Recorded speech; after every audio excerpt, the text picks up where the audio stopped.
Hello friends, তো আপনারা সব কেমন আছেন? তো আজ জন্মাষ্টমীতে সবাইকে জানাই অনেক অভিনন্দন ও শুভেচ্ছা। তো আজ জন্মাষ্টমী বলে আমাদের বাড়িতে রাধা মাধব ছিল, তাকে ভোগ দেওয়ার জন্য আমরা রান্না করছি।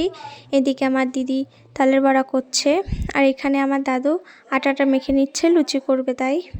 তো দেখুন আমার আমার দাদু মাখছে। আসলে আমি ঠিক ভালো করে মাপতে পারি না, তো আমি একটু জল দিয়ে দিলাম 2 কাপ মতো। আর এদিকে দেখুন আমাদের আটাটা মাখা হয়ে গেছে। এবার এটা ভালো করে অনেকটা গোল করে একটা গ্লাস দিয়ে ছোট ছোট করে লুচিগুলো কেটে নেব। দেখুন খুব সুন্দর গোল হয়েছে। তা আপনারা খুব এরকম করে বেলে না নিতে পারলে আপনারা একটা বড় একটা কিছুতে কেটেও নিতে পারেন। তোমরা কেটে নিয়েছিলাম সুন্দর করে। তো এদিকে আমার দিদি লুচি ভাজছিল। দেখুন লুচিগুলো কি ফুলকো ফুলকো হয়েছে আর ছোট্ট ছোট হয়েছে। তো আমাদের লুচি ভাজা হয়ে গেছে, এদিকে আমাদের তালের বড়াও হয়ে গেছে।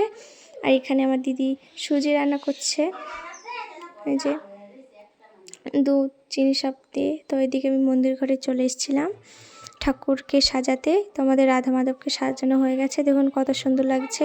তো এদিকে ভোগ দিয়ে দিয়েছিলাম খেতে। আর এদিকে আমাদের সব এই যে লুচি, পায়েস, তালের বড়া, মিষ্টি, ফল যা ছিল সব গুছিয়ে রেখেছি। তো এবার আমরা মাকে পুজো দেব।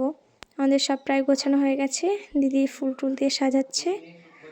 এবার আমরা মাকে পুজো দেব, আরতি করব।